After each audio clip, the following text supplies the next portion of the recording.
Senhor Jesus, fale aos nossos corações agora, eu peço, e usa, Senhor, as nossas vidas, para que possamos compreender e entender aquilo que o Senhor tem para nós nessa noite, eu peço no nome de Jesus Cristo. Amém. Ontem contamos uma história, não vamos repetir porque ela foi um pouquinho longa, sobre o sábio, a família e a vaquinha. A vaquinha era a única fonte de sustento daquela família, e de repente um sábio passou por ali, e o sábio então pediu para que jogasse a vaquinha daquela família no precipício, e a única fonte de renda, aquela família ficou sem nada. Passou muitos tempos, passando por lá, tinha uma grande casa, o que antes era uma casinha de sapé, muito feia e pobre, humilde, agora tinha uma mansão. E aí perguntaram: o que aconteceu que a mansão hoje, vocês estão tão bem hoje, o que aconteceu? Eu falei: é porque há 5 anos atrás, quando vocês estiveram aqui, a hora que eu amanheci, a minha vaquinha estava morta lá no fundo do precipício, e eu não tinha mais como fazer para viver, então resolvi buscar novas alternativas, e em função de buscar novas alternativas, hoje eu consegui tudo isso que eu tenho aqui. Então, irmãos, eu trouxe uma palavra ontem, eu comecei e vou concluir hoje, sobre zona de conforto, né? Nós estamos passando por uma fase, muitas pessoas estão perdendo tudo e achando que é o fim. Não, pode ser um começo muito melhor. Amém? Talvez você está perdendo tudo, o comércio fechou, a porta fechou, perdeu o emprego. Não, não é o fim, é o começo para uma vida muito melhor. O que nós não podemos fazer é nos conformar. Eu falei ontem, né? Nós não podemos ficar, deixa eu ver onde que eu parei aqui ontem. Nós não podemos ficar dizendo: ah, do jeito que tá bom, não tem jeito de melhorar, eu vou levando, empurrando com a barriga. Não, em todas as áreas, irmãos, na área material, na área emocional e na área espiritual. O melhor de Deus está por vir na sua vida. Você crê? Diga amém. Amém. Você que está nos assistindo pela internet, pelo Facebook, pelo YouTube, o melhor de Deus está por vir na sua vida. O que você tem que fazer é não se acomodar, não relaxar e não se conformar. Mesmo que talvez esta fase que nós estejamos passando de pandemia trouxe prejuízos materiais, prejuízos emocionais e prejuízos espirituais, que tem muita gente dizendo já que está se acomodando fora da igreja, que não vai voltar mais. Prejuízos espirituais. Não se conforme, não aceite essa ideia do diabo, porque Deus tem o melhor para você. As promessas de Deus para nós são ricas e poderosas. Você crê? Diga amém. Amém. Então, irmãos, veja bem, nós temos que, como é que diz? Recomeçar. De vez em quando eu gosto de assistir aquelas lutas do UFC, e às vezes a pessoa, um pega e monta em cima do outro e bate, dá cotovelada no rosto. Eu não sei como é que a pessoa resiste, né? E dá cotovelada, machuca, fere, o olho fica desse tamanho, uma loucura. E depois toca o gongo, não é gongo, agora não é gongo, agora é um apito que toca lá, né? Aí ele vai lá pro canto, aí as pessoas pegam: não, você vai conseguir, passa vaselina no rosto, enxuga, põe um cotonete com não sei o que aqui e tal. E aí ele levanta e retoma suas forças, vai lá e ganha a luta.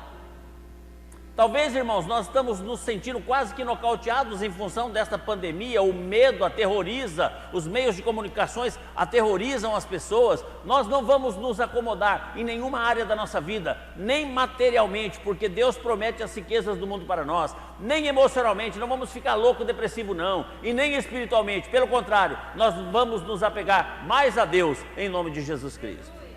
Amém? Então, não se conforme com a situação. Ah, tá bom assim, meu salário reduziu pela metade, tá bom. Não, não tá bom não, isso é provisório, isso é provisório. Então eu falei que eu tinha algumas dicas para dar à igreja hoje, como a gente pode sair desta zona de conforto e como a gente pode não se conformar com esta situação. Primeira dica, vamos lá: faça uma autoanálise de onde você está e onde você quer chegar. Marca no papel. Como é que está a sua situação? Triste, difícil. Tá, então você marca lá. Minha situação está triste, está difícil. Devendo? Estou devendo. Casa está, como é que fala? Quando eles pedem a casa vai ser despejado? Põe lá, estou sendo despejado. Né? Minha situação está feia. Marca tudo. Aí você marca onde você quer chegar. Eu quero ter uma casa própria. Eu quero ganhar 10 vezes o que eu ganho hoje. Marca, faz os seus objetivos, estabelece a sua meta, irmãos. Porque se você não estabelecer uma meta, você não tem para onde ir. É como se você fosse passear, você fala assim, eu vou fazer um passeio para a família, para onde? Você não sabe se você vai para o sul, se você vai para a praia, se você vai para o nordeste, se você vai para as cidades históricas de Minas, se você vai para o Mato Grosso, lá bonito, lá nas Chapadas. Como que você vai passear se você não sabe aonde você vai? Então, a primeira dica para você sair, vencer essa fase, irmãos, na sua vida, é você fazer uma análise de como você está e estabelecer uma meta de onde você quer chegar. Amém? Faça uma análise de onde você está. Aliás, a primeira pregação que eu trouxe aqui, logo que voltamos da pandemia, foi: examine-se, pois, o homem a si mesmo, né? Então, primeira dica, faça uma análise de onde você está e estabeleça uma meta de onde você quer chegar, o mais rápido possível, se possível quando chegar em casa ainda hoje, certo? Faça a seguinte pergunta: será que eu já alcancei e já sonhei estar na condição que eu gostaria? As coisas estão fluindo na minha vida do jeito que eu quero? Ou será que a preguiça tem me impedido de melhorar e me prendido nessas vidas de apertos que eu tenho levado nos dias de hoje? Muitas vezes, irmãos, a acomodação é a preguiça. É a preguiça. Tem gente que declara, oh, mas estou com uma preguiça. Não, irmãos. Nós não podemos ser preguiçosos, porque a Bíblia diz que o preguiçoso morre de tanto desejar e de nunca pôr as mãos no trabalho. O dia inteiro ele deseja mais e mais, mas nunca tem nada. Só fica querendo, não faz nada, é preguiçoso. No entanto, o justo reparte sem cessar. O justo tem para repartir. Então, irmãos, chega de preguiça. Em nome de Jesus Cristo. Se você tem sido preguiçoso, não quer vir na igreja, prefere assistir o culto debaixo da cobertura aí em casa, diga, show preguiça da minha vida, em todas as áreas, no nome de Jesus Cristo, certo?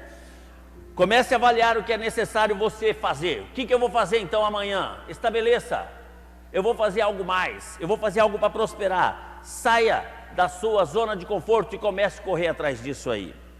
A Bíblia fala assim, pedi e dar-se-vos-á, buscai, pedi, não batei e abrir-se-vos-á.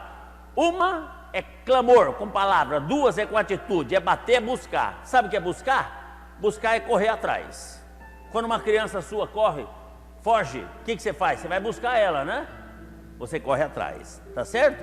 Não aceite, irmãos, em nome de Jesus Cristo, a maior inimiga do teu sucesso, que são as desculpas. Não aceite.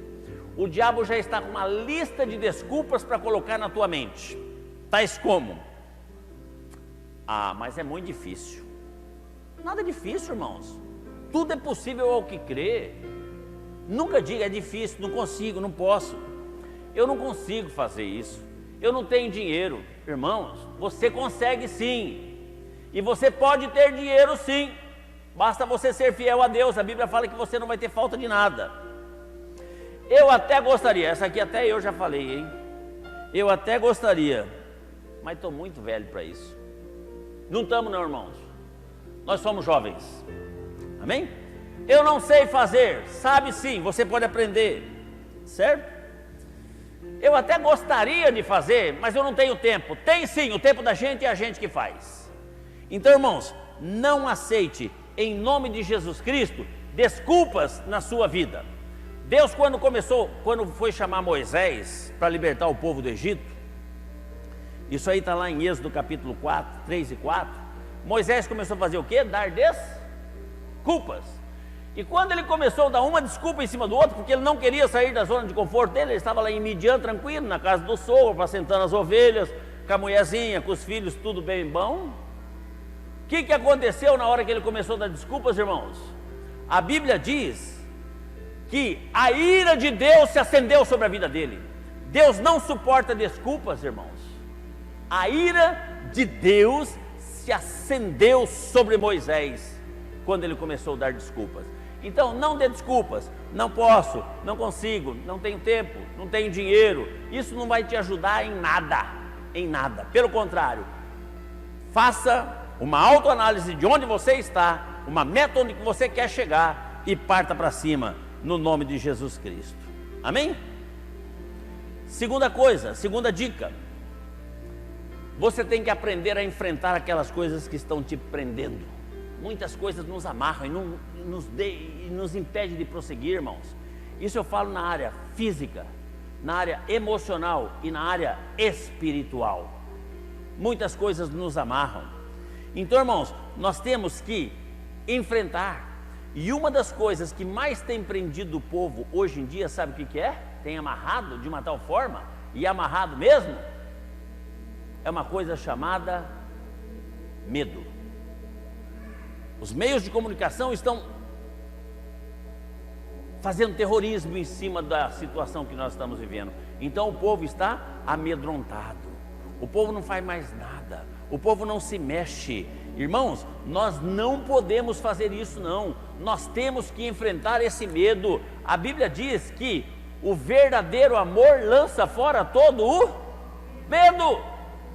Se nós temos Jesus no nosso coração, nós temos o verdadeiro amor. Se nós temos Deus, nós não temos medo de nada, irmãos, porque Deus nos protege.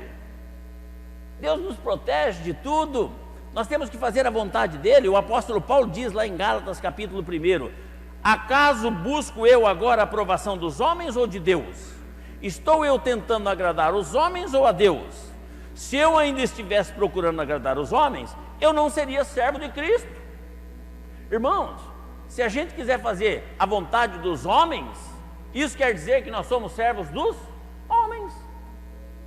Mas nós não queremos fazer a vontade dos homens, nós queremos fazer a vontade de Deus. E a vontade de Deus é que nós tenhamos uma vida abençoada, próspera, feliz, saudável, em todas as nossas áreas.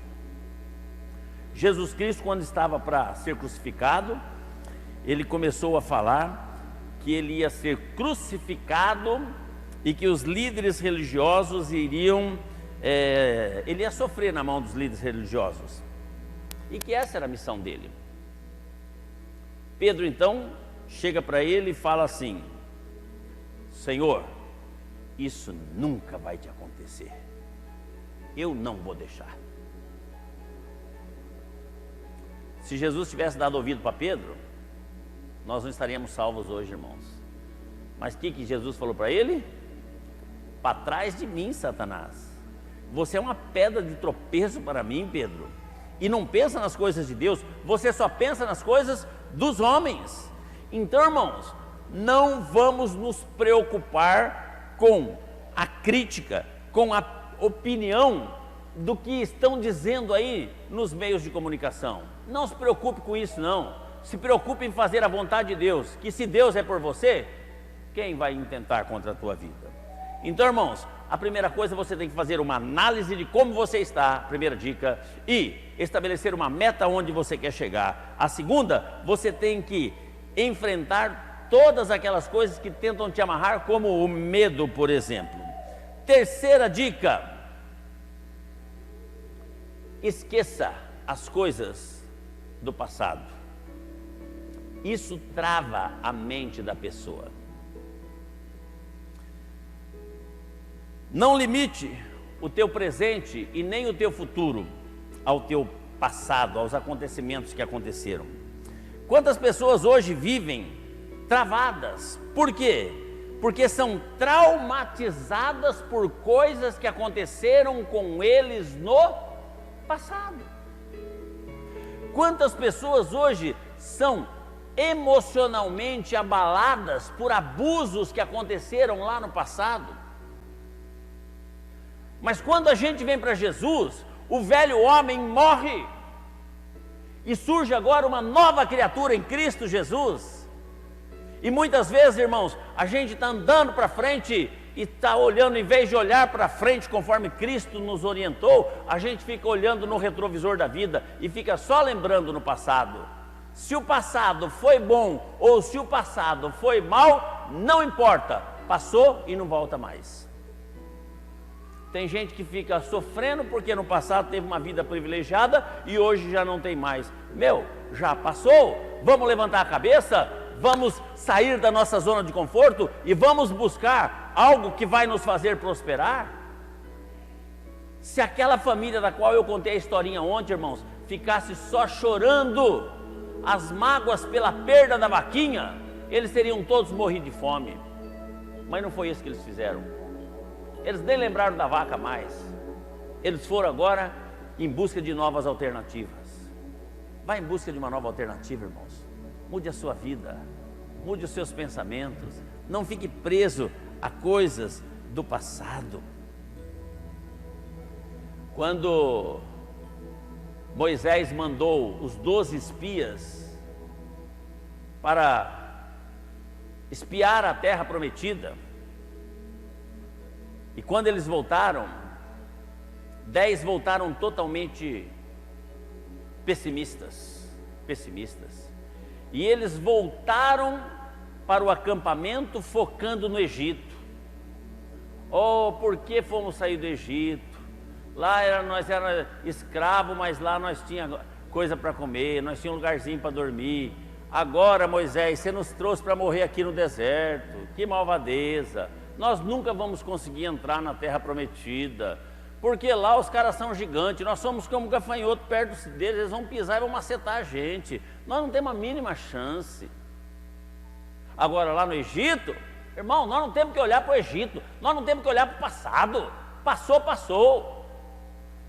Em consequência disso, aqueles que ficaram olhando para trás, não entraram na terra prometida, mas somente 2 que acreditaram na promessa de Deus, Josué e Caleb, esses entraram.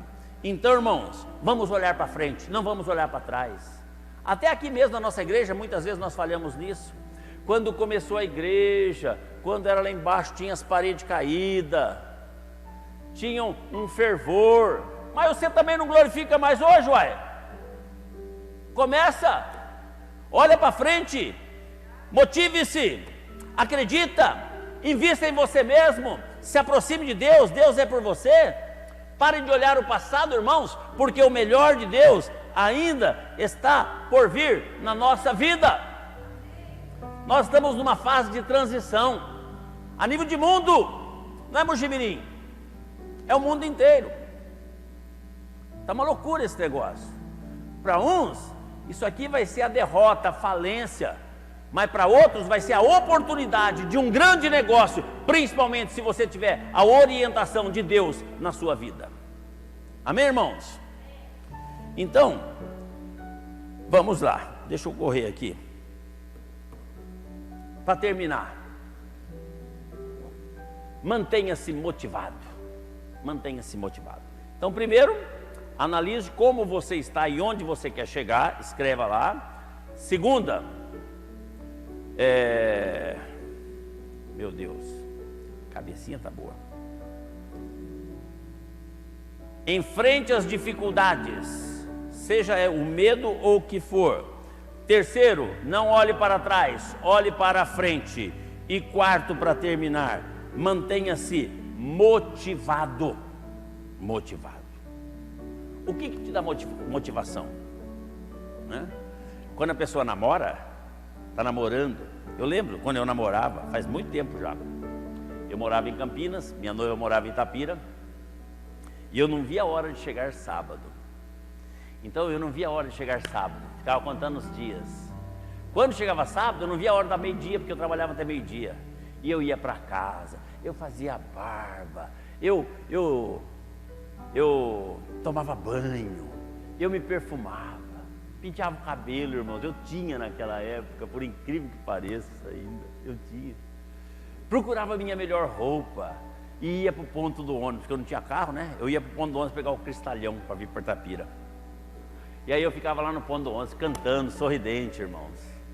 Quantas vezes eu entrava naquele Cristália e estava chovendo, e naquela época era permitido fumar dentro dos ônibus, que tinha até um isqueirinho assim no negócio que você coloca o braço, cinzeiro, tinha um cinzeirinho assim no negócio que você coloca o braço, e todo mundo fechava o vidro, e eu tenho pavor de cheiro de cigarro, Deus do céu, e aquele fedor, falei, meu Deus, isso aqui vai feder minha roupa, e eu com aquela coisa. Mas, irmão, nada disso tirava alegria. Eu fechava os olhos, eu pensava na minha noiva e eu já sorria. Eu falava, ah, Jesus, está chegando, oh, glória, estou feliz. E quando estava lotado, tinha que vir em pé. Eu vinha em pé feliz também, contente, irmãos. Você tem que buscar algo que te motive, algo que dê razão para a sua vida. O que motiva você?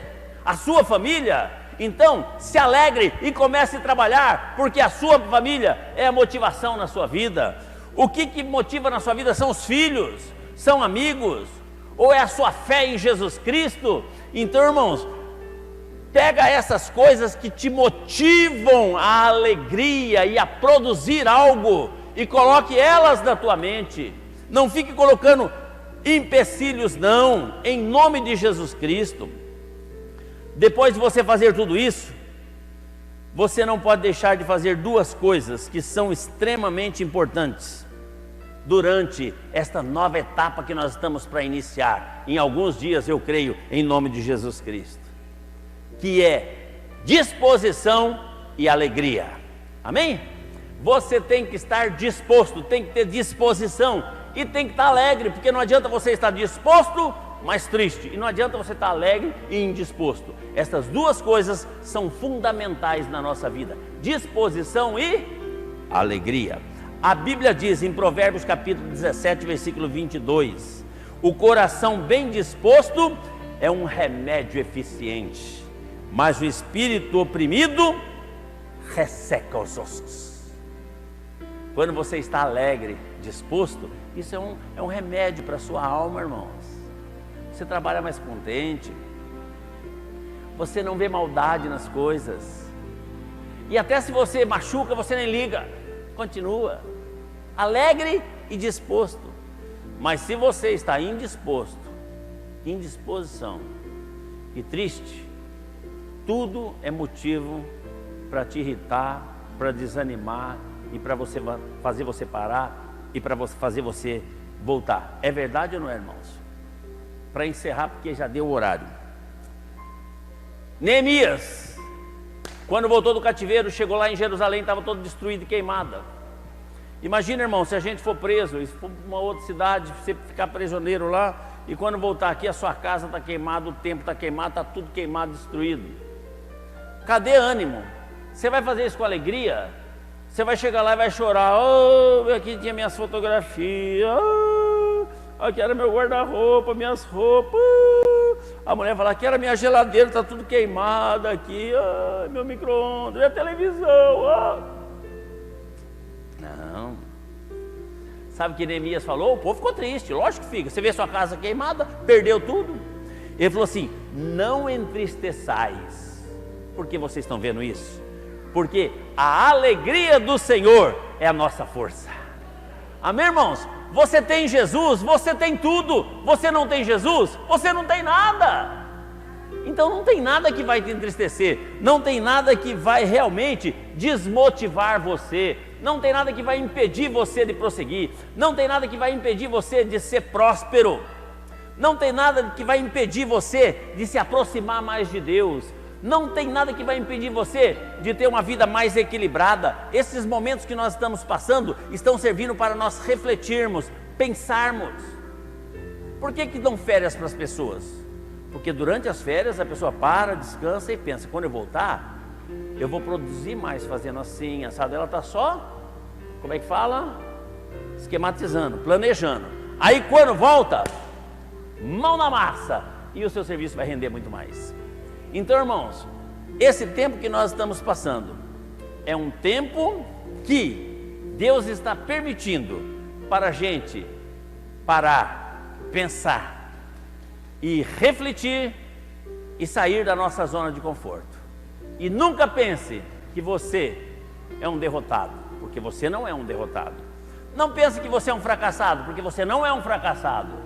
Não pense que você não vai conseguir, porque você vai conseguir. Se Deus é por você, quem vai ser contra você? Então, tem uma frase aqui de um cidadão chamado Murilo Thiago, que diz assim, para encerrar eu vou orar. Ore como se tudo dependesse de Deus e trabalhe como se tudo dependesse de você. Entendeu, irmãos? Ore como se tudo dependesse de Deus e trabalhe como se tudo dependesse de você. Então, irmãos, que realmente essa palavra possa ficar gravada no teu coração e que você possa refletir. E se você precisar ouvir de novo, lembra que fica gravado no nosso canal do YouTube. Se você não é inscrito ainda, inscreva-se lá, Igreja Voz da Verdade Mojimirim, no YouTube. Você volta lá e assiste de novo, presta atenção, anota os tópicos, os versículos, que eu tenho certeza que esta palavra vai servir de ajuda e de melhora para muitas vidas, em nome de Jesus, quando nós estivermos passando por essa fase. Amém? Vamos ficar de pé e vamos orar. Nós temos aqui alguns pedidos de oração. Vamos orar por esses pedidos também. Fernanda Maiati está pedindo para Deus curar o mundo da Covid. Amém. E as pessoas que estão na UTI. E a Beth está pedindo oração também. Vamos orar. Eu quero orar por você, irmão. Você recebe essa oração agora com toda a fé do seu coração. Porque a fé, ela é poderosa. A fé remove montanhas.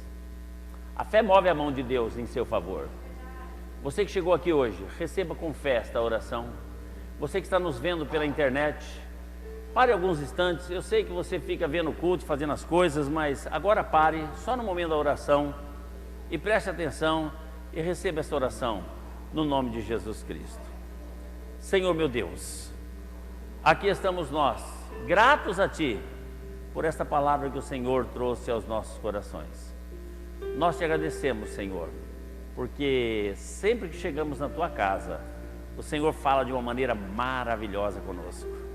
Muito obrigado, meu Jesus, muito obrigado mesmo, de coração. E agora eu quero profetizar na vida de cada filho Teu que chegou aqui nessa noite, na vida de cada filho Teu que está nos assistindo pela internet, em nome de Jesus Cristo, que a acomodação, que a tristeza, que o desânimo, Senhor, que o espírito de derrota não venha, Senhor, ocupar espaço nenhum no coração dos Teus filhos, mas que nós possamos entender que o Senhor está no controle de todas as coisas e que todas as coisas contribuem para o bem daqueles que amam a Deus, e até mesmo estes momentos de pandemia, Senhor, cremos que isso vai concorrer para o nosso bem material, para o nosso bem emocional, para o nosso bem espiritual, para o bem da minha família, para o bem da nossa igreja, Senhor. Eu creio no nome de Jesus Cristo, Senhor, porque a Tua palavra nos assegura isso. Agora, o que nós não podemos realmente é entrar dentro de uma zona de conforto, de uma caixa, de um muro de lamúrias, de reclamação, Senhor, mas não, que nós possamos ver a situação difícil e dizer assim: nós não vamos nos entristecer, porque a alegria do Senhor é a nossa força, como disse Neemias. Muito obrigado, Jesus, por esse culto abençoado. Eu intercedo também pela Fernanda Maiati, que está pedindo aqui oração para as pessoas que estão infectadas com esta doença. São tantas pessoas no mundo, meu Deus, que o Senhor possa ter misericórdia, no nome de Jesus Cristo. Intercedo pela Beth também, Senhor, que está pedindo oração. Visita a Tua serva, meu Pai, em nome de Jesus Cristo. Leva-nos de volta agora para os nossos lares, debaixo da Tua graça, debaixo da Tua paz, e uma semana maravilhosa para cada um de nós, uma semana abençoada, que nós possamos refletir nessa palavra e começar a agir a partir de amanhã, no nome de Jesus Cristo. Amém, Senhor. Graças a Deus. Pode aplaudir ao Senhor?